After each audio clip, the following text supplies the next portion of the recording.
Yang memiliki? Oke, good. Sekarang kalian catat. Jadi sekarang kita belajar tentang protista. Ciri umum protista yang pertama. Sudah? Jadi langsung dicatat ya. Jadi saya tidak membuat PPT untuk hari ini agar kalian langsung mencatat materinya. Next, nanti akan saya buat PPT-nya. Jadi saya acak ya, saya buat PPT enggak seperti itu. Oke. Yuk, jadi ciri umum yang pertama, ciri umum protista yang pertama itu adalah dia organisme eukariotik.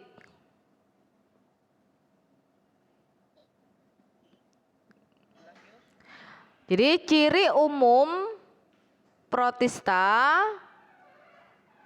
yang pertama itu dia eukariotik.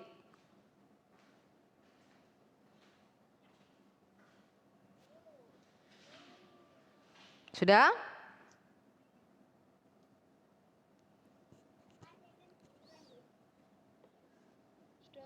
Sudah ya. Oke, diingat. Jadi protista itu dia eukariotik. Terus ciri yang kedua, protista itu ada yang uniseluler. Apa itu uniseluler?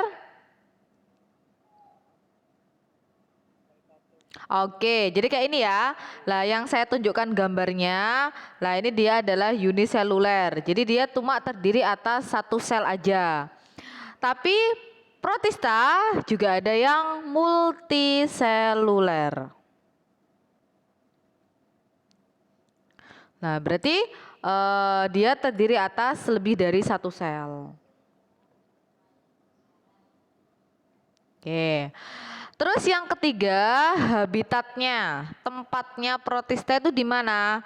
Jadi di sini mungkin nggak kalian sadari, kalian pernah menemukan protista, tapi kalian nggak tahu itu apakah protista atau lumut. Jadi kalau di kolam antara protista sama lumut itu beda tipis. Kalau yang mengapung di kolam biasanya hijau-hijau yang ngapung, lah itu adalah protista. Tapi kalau dia yang menempel di dindingnya kolam itu adalah lumut seperti itu. Nah, jadi habitat protista itu dia ditemukan bebas di tanah,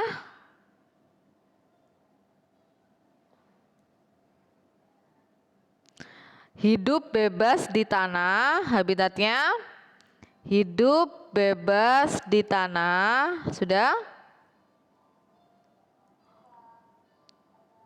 Hidup bebas di tanah, sampah,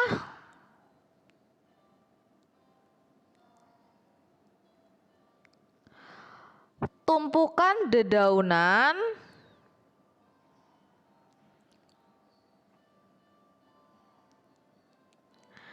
air tawar,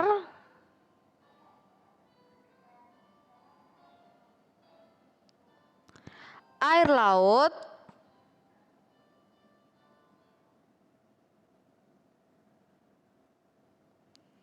endapan lumpur,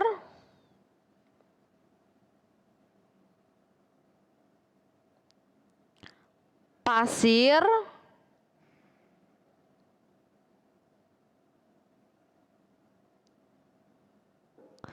maupun di batu.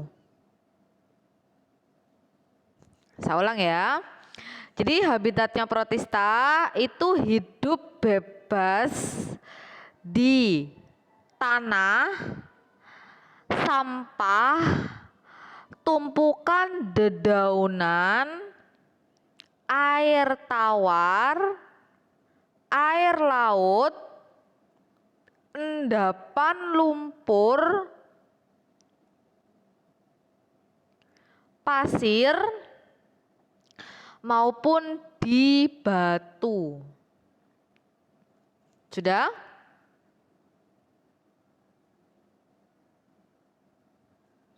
Oke. Terus selain protista itu dia hidup bebas di berbagai tempat tadi, juga ada beberapa protista yang bersimbiosis dengan makhluk hidup lain. Nah, jadi yang pertama ada yang hidup bebas, terus yang kedua ada yang bersimbiosis dengan organisme lain secara parasit. Berarti kalau protista itu dia bersimbiosis secara parasit, maka protista itu merugikan. Yang artinya dia bisa menimbulkan penyakit. Itu ya. Jadi protista ada yang bersimbiosis dengan organisme lain secara parasit atau mutualisme.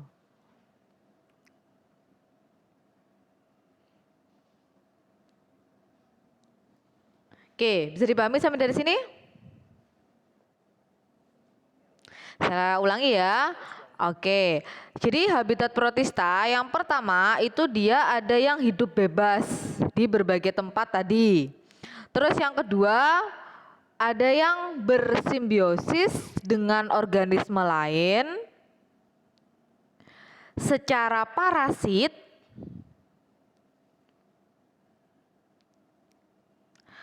atau mutualisme. Sudah?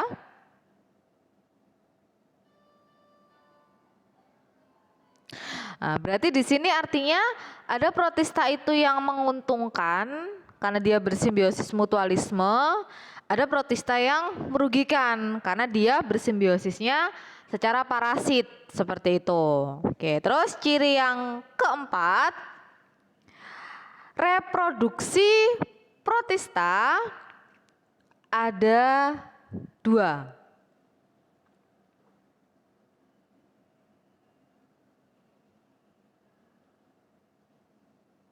Reproduksi protista ada dua ya. Oke. Reproduksinya protista itu yang pertama secara aseksual. Nah, jadi ada beberapa protista yang bereproduksi secara aseksual. Itu dengan cara apa? Kalau aseksual, satu, dengan cara apa? Kalau bakteri aseksual kemarin dengan cara apa? Pintar. Sama, protista juga. Jadi protista secara aseksual itu juga pembelahan biner. Masih ingat ya pembelahan biner?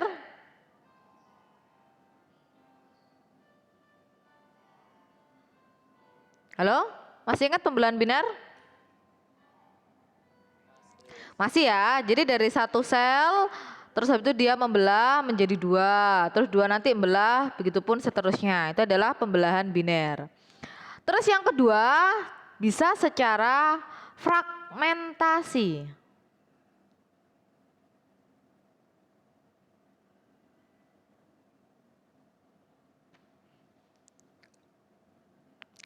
Terus yang ketiga, pembentukan spora.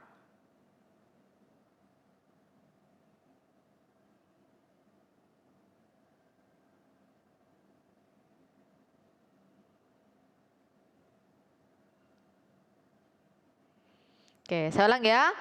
Jadi reproduksinya protista itu ada dua, ada aseksual sama seksual. Kalau yang aseksual itu bisa dengan cara pembelahan biner, yang artinya sel protista itu akan membelah. Lalu bisa dengan fragmentasi, bisa dengan pembentukan spora. Sudah? Nah, nanti untuk penjelasannya lebih lanjut akan saya jelaskan di selanjutnya nanti. Nah, kemudian yang seksual. Nah, kalau yang seksualnya protista dengan cara apa ya? Kemarin kalau bakteri dengan cara apa aja seksualnya? Transduksi.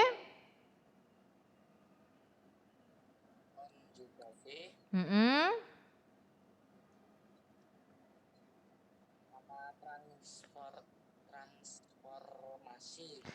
Oke, kalau yang protista reproduksi seksualnya dengan cara konjugasi. Nah, jadi protista juga konjugasi Sama halnya seperti bakteri. Kemudian yang kedua dengan peleburan gamet yang berbeda jenis.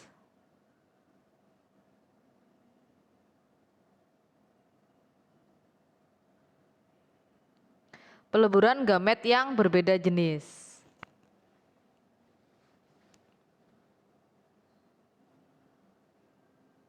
Sudah?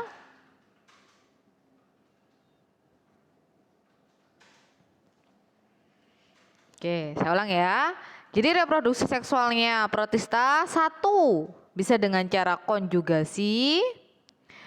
2 dengan cara peleburan gamet yang berbeda jenis. Nah, itu. Oke, itu adalah ciri umum dari protista. Yang artinya di sini semua anggota protista itu memiliki ciri-ciri tersebut. Jadi semua protista itu dia eukariotik. Terus ada yang uniseluler, ada yang multiseluler. Terus habitatnya di berbagai tempat tadi, yang hidup bebas. Lalu yang bersimbiosis, ada yang secara parasit, ada yang secara mutualisme. Dan reproduksinya ada yang secara seksual, ada yang secara aseksual, seperti itu. Nah, kemudian sekarang kita pembagian protista. Mungkin di sini sudah ada yang membaca. Protista dibagi menjadi berapa?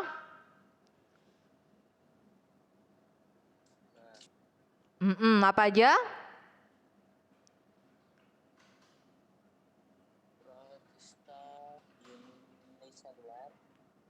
No. Bukan? Nah, mirip-mirip itu.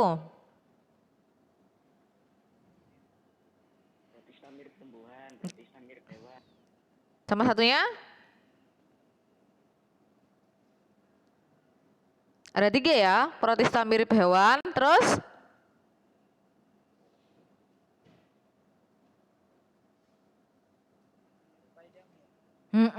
Oke, jadi diulangi yuk.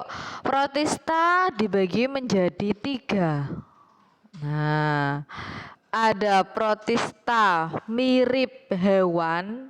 Berarti kalau kita ngomongkan mirip, itu berarti dia mirip hewan tapi bukan hewan. Seperti itu ya. Jadi protista ini memiliki ciri-ciri seperti hewan. Itu. Jadi ada protista mirip hewan, protista mirip hewan, ada protista mirip tumbuhan, lalu ada satunya protista mirip jamur. Oke. Protista mirip hewan itu disebut sebagai protozoa.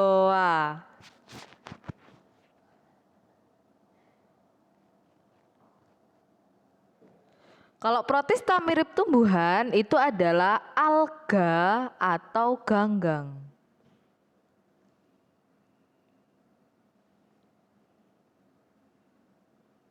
Alga atau ganggang.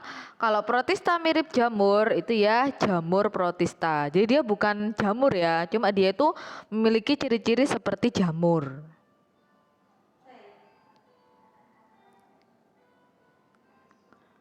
Oke, bisa dipahami dari sini?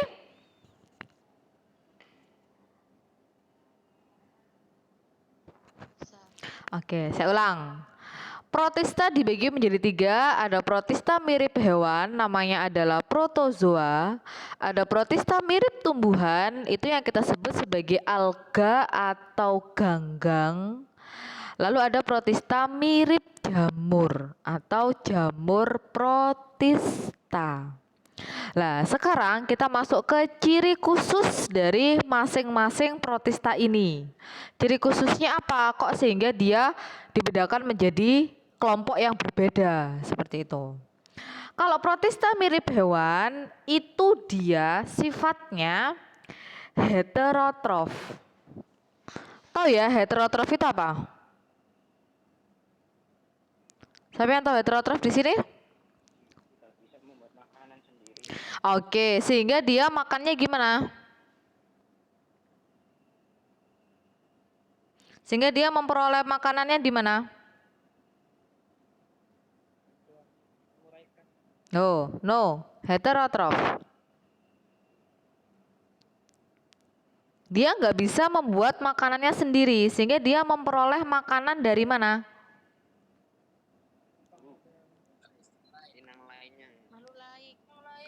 Oke, jadi untuk yang protozoa itu dia heterotrof, jadi sama seperti hewan.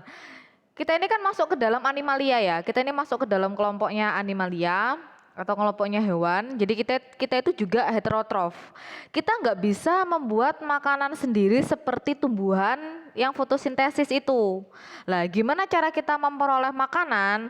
Kita mendapatkan makanan itu dari organisme lain atau kita makan organisme lain.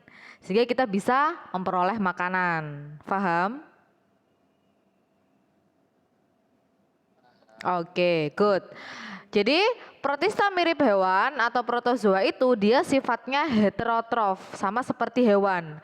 Dia memperoleh makanan dengan cara memakan organisme lain. Terus, sifat yang kedua selain heterotrof, itu protozoa ada yang memiliki alat gerak. Ada yang memiliki alat gerak.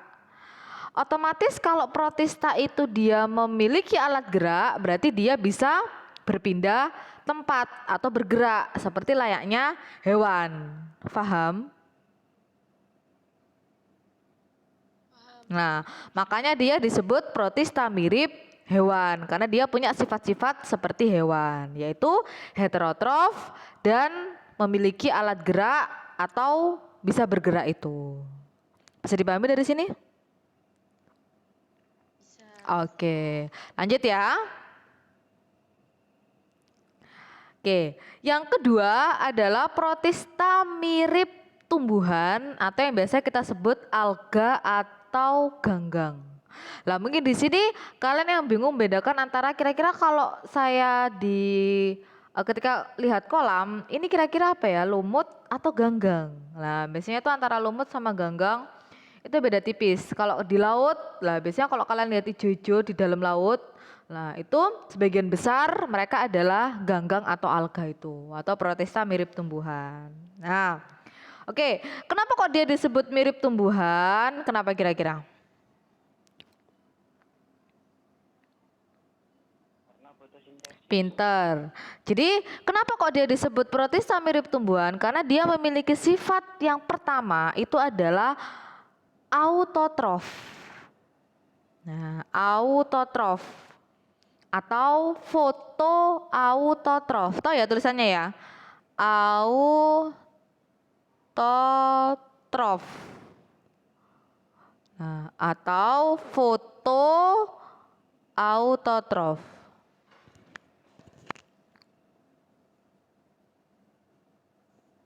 Nah, itu ya. Jadi protista mirip tumbuhan, ini dia disebut mirip tumbuhan karena dia memiliki sifat yaitu autotrof atau fotoautotrof. Artinya di sini dia bisa membuat makanannya sendiri dengan cara fotosintesis.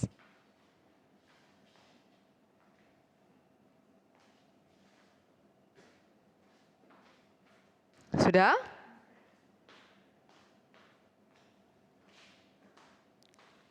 Nah, kira-kira kalau dia itu protista mirip tumbuhan, kira-kira dia bisa bergerak atau enggak?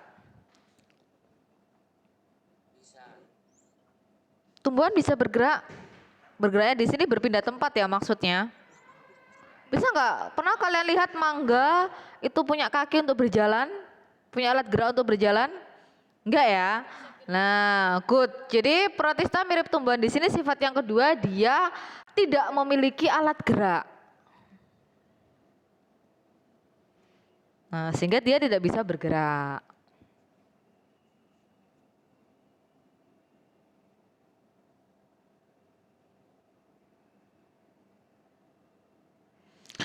Oke, selanjutnya yang ketiga adalah protista mirip jamur. Nah, kalau protista kenapa kok dia disebut mirip jamur? Karena di sini dia itu memiliki sifat yaitu saprofit. Apa itu saprofit?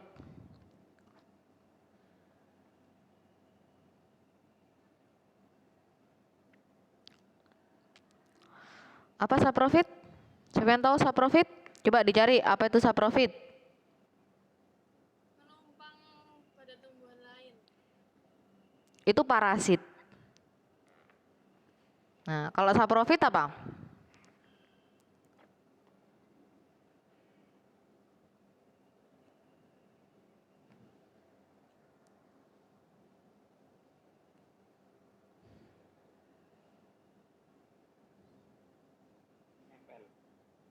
nempel. Terus selain dia tuh oke. Terus apa lagi? Masih belum ketemu intinya. Apa intinya saprofit itu? Mengambil makan dari tumbuhan lain yang telah mati. Dengan cara diapakan? Menguraikan. Betul lah, itu artinya. Poin pentingnya adalah menguraikan itu ya. Nah, jadi kalau yang protista mirip jamur itu dia saprofit lah. Maksudnya saprofit di sini dia memperoleh makanan sama juga dari organisme lain yang telah mati dan diuraikan organisme tadi sehingga dia bisa mendapatkan makanan. Paham ya bedanya? Kalau yang heterotrof tadi ketika dia mau makan ya wes dia langsung makan organisme lain, langsung dimakan. Nah, kalau yang saprofit dia harus diuraikan dulu organisme yang telah mati sehingga dia bisa mendapatkan makanannya, memperoleh makanan itu. Paham? Oke. Lanjut. Sekarang kita ke protista mirip hewan. Sebelum saya melanjutkan, silakan kalian lihat buku atau cari di internet, nggak apa-apa. Protista mirip hewan itu dibagi menjadi berapa?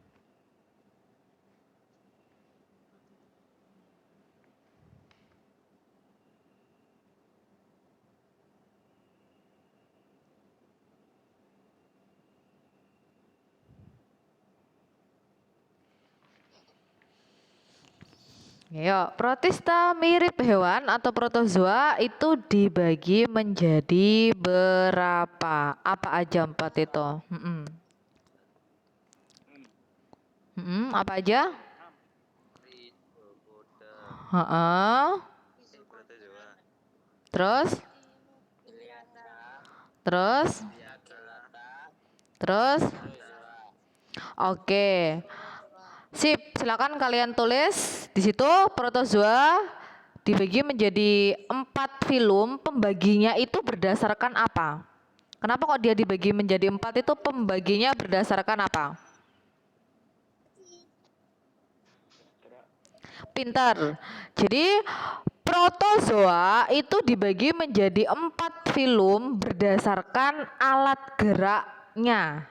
Itu ya, jadi berdasarkan alat geraknya atau berdasarkan alat gerak itu protozoa dibagi menjadi 4. Itu ada ciliata, ada rhizopoda, ada flagellata, ada sporozoa. Silakan kalian tulis kalau ciliata geraknya pakai apa, kalau rhizopoda bergeraknya menggunakan apa, kalau flagellata apa, kalau sporozoa apa. Silakan kalian tulis. Terus kalian kasih contohnya dari masing-masing kelompok itu. Nanti akan saya tanya. Silakan ditulis dulu di buku tulisnya. Jangan lupa alat geraknya apa, sama contohnya satu aja. Satu contoh. Kamu kasih satu contoh.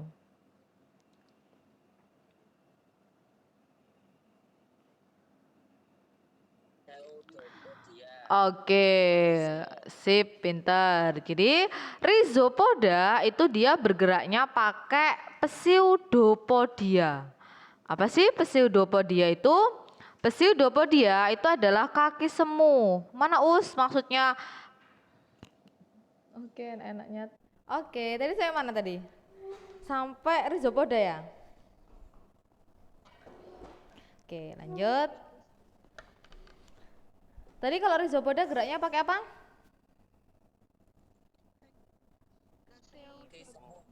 Oke, good. Kaki semu atau namanya pseudopodia. Nah, sekarang di sini kalian lihat mana sih kaki semu atau pseudopodia itu? Ini. Nah, jadi ini yang menjulur ini. Nah, yang menjulur ini. Nah, ini disebut sebagai kaki semu atau pseudopodia. Jadi pada kelompok rhizopoda, contohnya di situ adalah amuba. Di situ dia bergeraknya menggunakan pseudopodia atau kaki semu. Nah, pseudopodia atau kaki semu ini merupakan juluran sitoplasma. Juluran sitoplasma. Nah, itu ya. Oke. Jadi misal kalau ini kita ngomong tentang sel, nah di dalam sel itu kan dia punya cairan yang disebut sebagai sitoplasma. Nah, sitoplasma pada kelompok rhizopoda dia itu bisa menjulur. Nah, bisa memanjang atau menjulur seperti ini. Nah, juluran sitoplasma ini kita sebut sebagai pseudopodia atau kaki semu. Bisa dipahami dari sini? Oke. Kita ulang ya. Jadi pseudopodia ini atau kaki semu itu merupakan juluran sitoplasma atau sitoplasma yang menjulur. Tuh. Jadi kalau kita ngomong tentang sel, di dalam sel itu ada cairan, cairannya kita sebut sebagai sitoplasma. Nah, pada kelompok rhizopoda itu sitoplasmanya bisa menjulur. Nah, itu digunakan untuk alat geraknya dia, untuk dia bergerak seperti itu. Jadi misalnya kayak gini ya, terus dia bergeraknya lah gini menjulur, terus nanti menjulur lagi. Lah itu adalah cara bergeraknya si kelompok rhizopoda, pakai pseudopodia, kaki semu atau juluran sitoplasma itu. Paham? Oke, lanjut. Kemudian sekarang masuk yang ketiga, yaitu ada flagellata. Kalau flagellata geraknya pakai apa?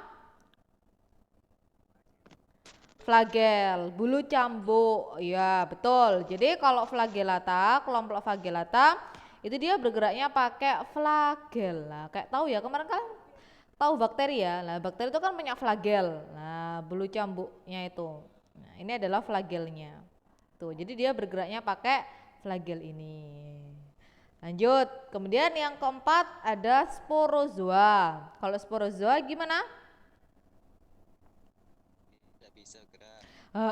Kenapa kok nggak bisa gerak? Tidak punya alat gerak. Betul, karena sporozoa tidak memiliki alat gerak, jadi dia nggak punya alat gerak. Nah, jadi dia bukan tidak bisa bergerak gitu ya, jadi dia itu bisa bergerak, tapi bergeraknya itu dengan adanya aliran air atau aliran darah itu. Jadi dia nggak bisa bergerak sendiri layaknya seperti Ciliata, Rhizopoda dan teman-temannya itu. Nah, kalau contohnya kelompok flagellata contohnya apa? Apa? Contohnya flagellata? Oke. Trypanosoma. Terus kalau sporozoa contohnya? Oke, Plasmodium. Bisa dipahami dari sini ya. Kalau saya tanya, amuba masuk kelompok apa? Kenapa kok masuk kelompok Rhizopoda? Oke, good, pinter. Lanjut, sekarang kita bahas yang Ciliata.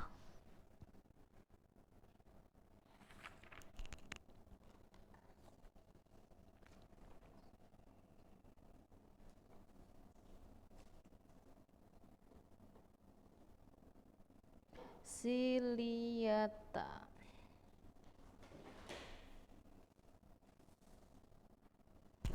Oke, silakan digambar dulu artisnya ini Ciliata. Gak usah persis seperti ini ya, yang paling penting adalah kalian tahu bagian-bagiannya. Misal kayak pori anus, sitofaring, sitopasit, sitostoma, mikronukleus, makronukleus seperti itu. Jadi kayak ada bintik-bintiknya ini nggak usah, nggak apa-apa. Ini kan ada kayak bintik-bintiknya ini kan. Nah ini nggak usah. Tuh, jadi kayak bagian-bagiannya aja. Itu ini bisa dipahami dari sini, adik-adik?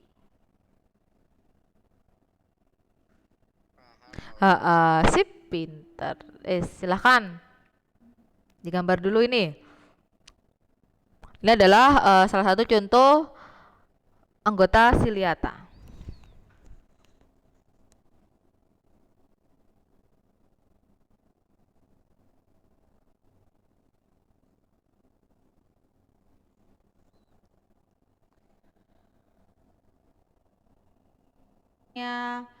Yang sinyalnya terhalang sinyal, nggak perlu khawatir, nanti videonya saya upload ya. Oke, jadi di sini ada ektoplasma, ada endoplasma. Jadi untuk yang apa sih ektoplasma, apa itu endoplasma? Kalau ektoplasma itu adalah plasma bagian luar, gitu ya, dinding sel. Jadi dia tuh memberikan bentuk tubuh yang tetap pada ciliata. Seperti itu. Saya ulang ya. Jadi ektoplasma tadi adalah plasma bagian luar, endoplasma adalah plasma bagian dalam. Pelikel itu fungsinya adalah untuk memberikan bentuk tubuh yang tetap pada ciliata. Bisa dipahami sampai dari sini teman-teman? Oke, lanjut. Kemudian selanjutnya ada trikosis. Apa itu trikosis? Trikosis itu sebagai alat pertahanan tubuh. Alat pertahanan tubuh bagi ciliata. Jadi trikosis itu untuk apa ya? Pertahanan tubuh untuk ciliata itu bisa terhindar dari musuhnya. Seperti itu. Trikosis adalah alat untuk mempertahankan diri dari musuhnya. Sudah?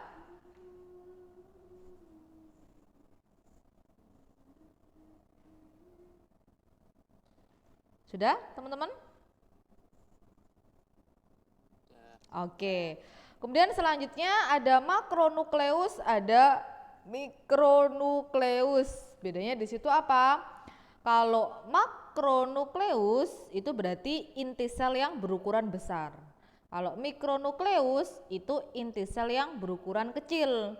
Nah, di situ dia juga beda fungsinya. Kalau makronukleus itu berfungsi untuk mensintesis RNA,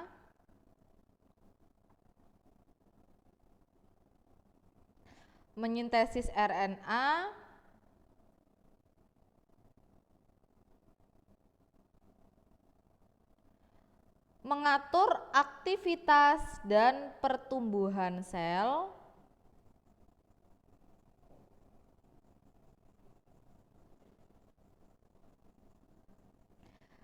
dan alat reproduksi aseksual atau pembelahan biner.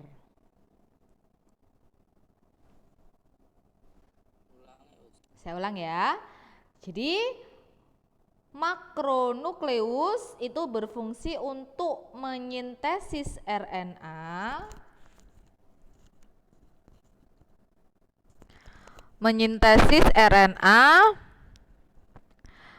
mengatur aktivitas dan pertumbuhan sel,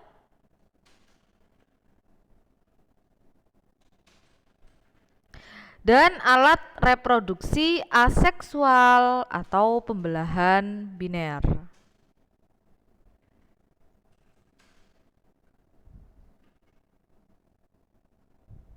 Sudah?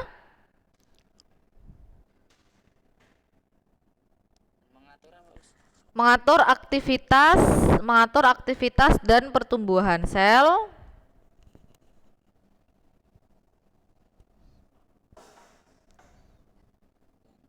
dan alat reproduksi aseksual.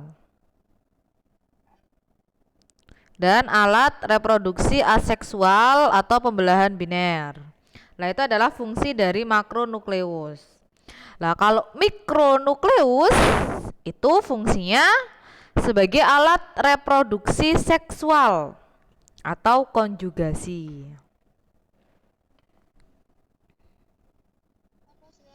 Kalau mikronukleus fungsinya sebagai alat reproduksi seksual atau konjugasi. Saya ulang ya. Jadi siliata punya dua nukleus, makro sama mikro.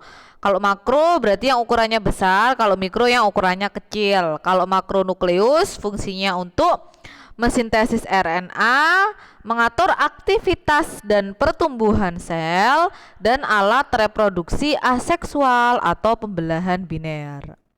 Sementara kalau yang mikronukleus fungsinya sebagai alat reproduksi seksual atau konjugasi. Sudah?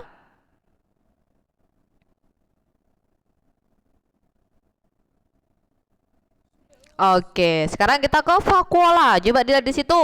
Siliata punya berapa vakuola?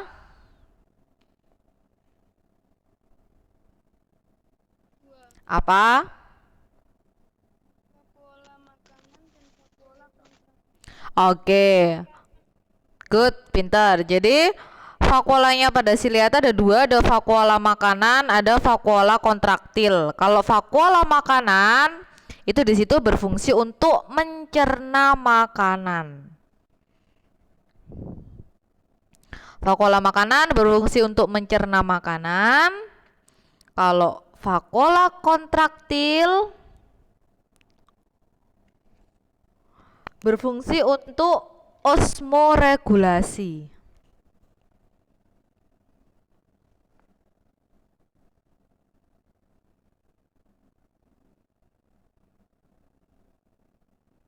Nah, kalau vakuola kontraktil berfungsi untuk osmoregulasi.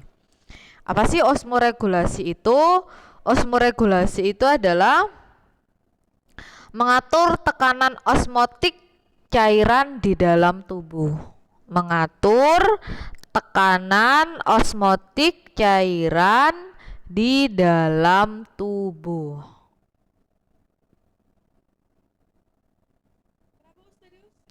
Osmoregulasi itu adalah mengatur tekanan osmotik cairan di dalam tubuh.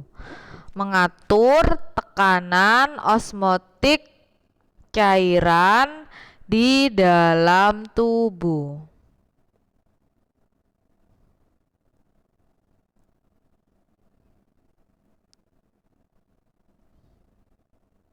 Sudah?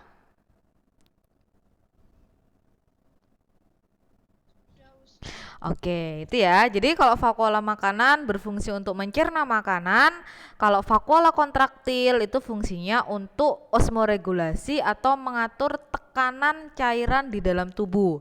Artinya di situ biar tekanan cairan di luar sama di dalamnya ini sama tekanannya. Seperti itu. Oke, kemudian di situ ada sitofaring, ada sitostoma, ada pori, anus. Nah, apa sih sitofaring sama sitostoma itu? Jadi kalau sitostoma itu adalah mulut sel. Jadi diibaratkan seperti mulut. Nah, mulut sel itu adalah sitostoma. Kalau sitofaring itu diibaratkan sebagai kerongkongan. Nah, jadi sitofaring itu adalah kerongkongan sel.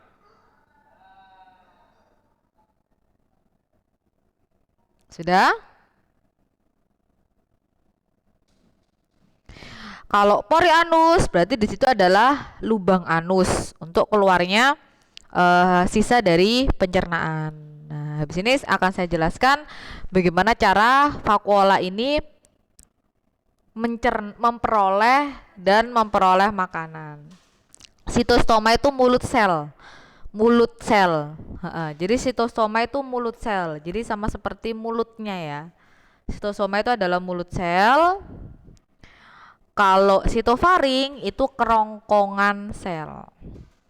Jadi kalau kita makan itu kan makanan masuk melalui mulut terus masuk ke kerongkongan, ya kan? Nah, sama halnya seperti organisme bersel satu, misalnya ini siliata, lah dia itu juga punya mulut sel. Kalau pada siliata namanya sitostoma dan dia juga punya kerongkongan. Namanya adalah sitovari.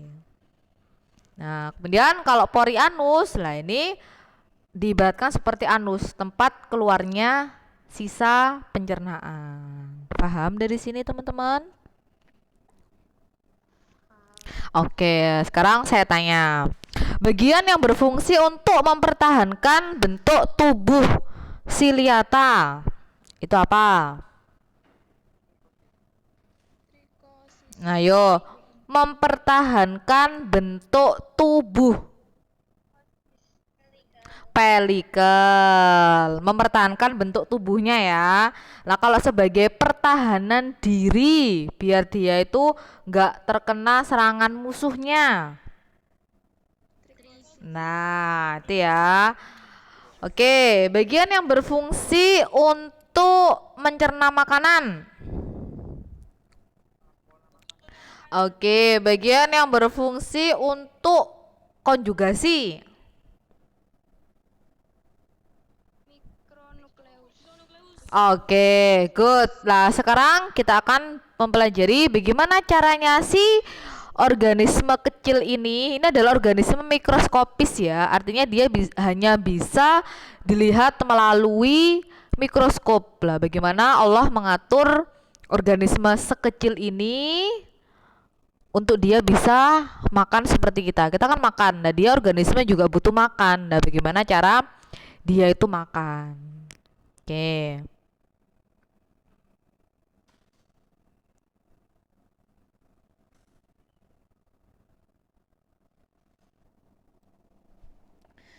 Bagaimana cara siliata menangkap dan mencerna makanan?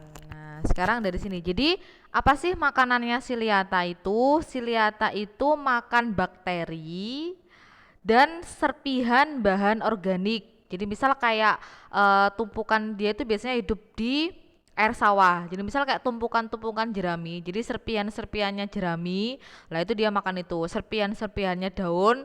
Pokoknya serpihan bahan organik dan bakteri itu adalah makanannya siliata. Nah, bagaimana cara dia itu menangkap dan mencerna makanannya? Pertama, di sini siliata akan menggunakan rambut getarnya di sekitar corong mulut. Jadi menggunakan silianya di sekitar corong mulut untuk memasukkan makanan ke dalam sitostoma atau mulut selnya itu. Jadi makanan bisa masuk ke dalam sitostoma karena adanya dorongan dari rambut getar itu yang ada di sekitar mulut sel itu. Nah, kemudian makanan bisa masuk ke dalam sitostoma. Saat makanan sudah masuk ke dalam sitostoma, maka terbentuklah vakuola makanan. Nah, membentuk vakuola makanan seperti ini. Buletan itu adalah vakuola makanan. Berarti di situ di dalamnya itu ada makanan yang dimakan oleh siliata. Nah, kemudian setelah terbentuk vakuola makanan, nah vakuola makanan ini nanti akan bergabung dengan lisosom. Nah, lisosom ini dia akan menghasilkan enzim pencernaan.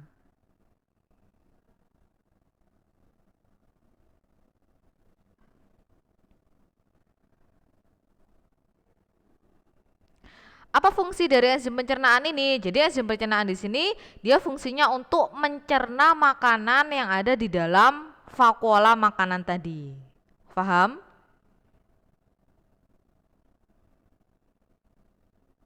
Oke. Kemudian, saya ulangi ya.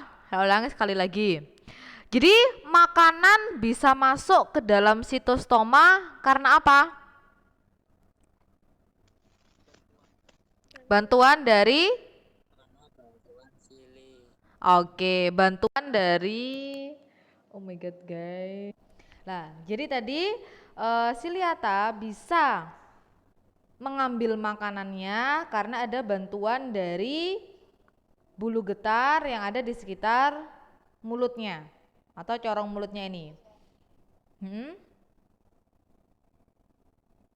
Halo, kenapa? Halo? Bisa saya lanjutkan? Oke, yuk. Jadi Siliata bisa mengambil makanannya karena ada bantuan dari bulu getar di sekitar corong mulutnya ini. Kemudian makanannya masuk ke dalam sitostoma. Setelah makanan masuk ke dalam sitostoma, makanan itu akan dibungkus oleh kantong yang kita sebut sebagai vakuola makanan itu. Nah, kemudian setelah sudah terbentuk vakuola makanan, lisosom akan mendekati vakuola makanan untuk menghasilkan enzim pencernaan. Apa fungsi dari enzim pencernaan itu? Nah, enzim pencernaan ini berfungsi untuk mencerna makanan yang ada di dalam vakuola itu. Paham?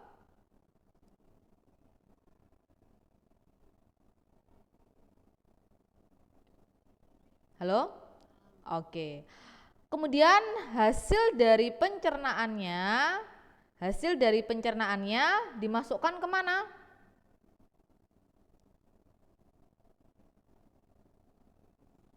Hasil pencernaannya, sari-sari makanannya dimasukkan kemana? Pola makanan. Hasil pencernaan sari-sari makanannya setelah sudah dicerna dimasukkan kemana? Plasma. Nah, good. Jadi hasil dari pencernaan atau sari-sari makanannya itu dimasukkan ke dalam sitoplasma. Kalau sisa pencernaannya dikemanakan sisa pencernaannya? Dikeluarkan dari vakuola. Sel Oke, atau melalui pori anus tadi. Bisa dipahami dari sini? bisa Oke, bisa saya ulang ya. Jadi makanan bisa masuk ke dalam siliata karena adanya bantuan dari rambut getar atau silia di sekitar mulutnya. Itu dia berfungsi untuk mendorong makanan biar masuk ke dalam sitostoma. Setelah makanan sudah masuk ke dalam sitostoma, mulutnya masuk ke sitofaring. Nah, dari sitofaring itu kan sudah sitoplasma ya. Dari sitofaring kemudian dia membentuk yang namanya vakuola makanan. Setelah sudah terbentuk vakuola makanan didekati oleh siapa?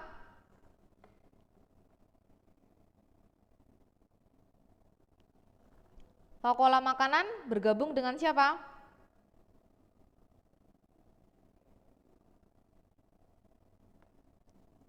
Halo? Oke, vakuola makanan bergabung dengan lisosom. Kenapa kok harus ada lisosom di situ?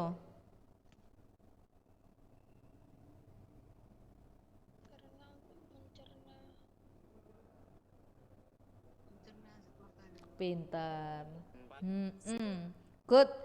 Jadi setelah terbentuk vakuola makanan, kemudian dia akan bergabung dengan lisosom, di mana lisosom akan menghasilkan enzim pencernaan untuk mencerna makanan yang ada di dalam vakuola makanan tadi. Kemudian hasil pencernaannya, sari-sari makanannya dimasukkan ke dalam sitoplasma. Nah, itu yang akan digunakan oleh siliata sebagai energinya.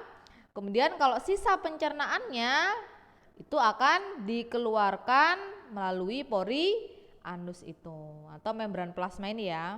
Nah, pori anusnya ini. Bisa dipahami sampai dari sini? Bisa ya? Oke, sip. Ini siapa aja sini? Kok ini ada Faizal Ma'aruf, Firman.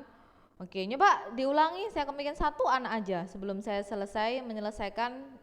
Satu anak aja mengulangi penjelasan cara siliata menangkap dan mencerna makanan. Coba Faros, mana Faros?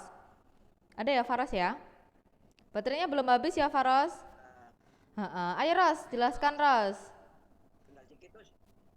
Ayo wes, sisa-sisa penghabisan. Ayo, bagaimana cara siliata menangkap dan mencerna makanan. Yuk, silakan dijelaskan. Makanan masuk ke dalam sitoplasma, Kok bisa masuk? Gimana caranya? dibantu rambut getah. Pinter. Terus? Iya. Terus masuk ke Ke mana? rongkongan Oke. menjadi vakuola makanan. Terus? Terus dibantu dengan lisosom membentuk enzim pencernaan masuk ke Bu.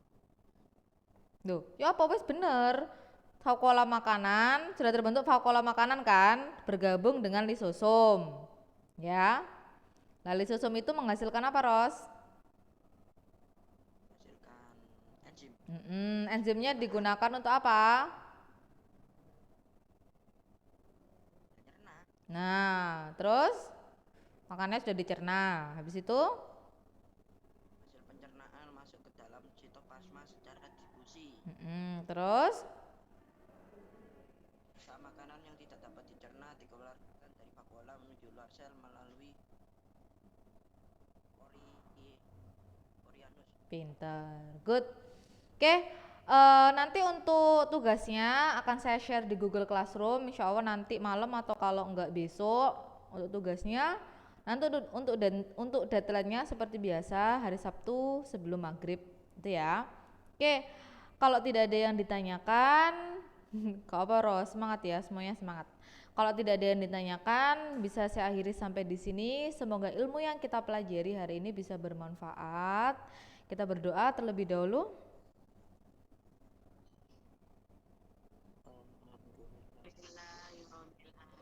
Oke, kita tutup dengan doa kafaratul majelis bersama-sama. Subhanakallahumma wa bihamdika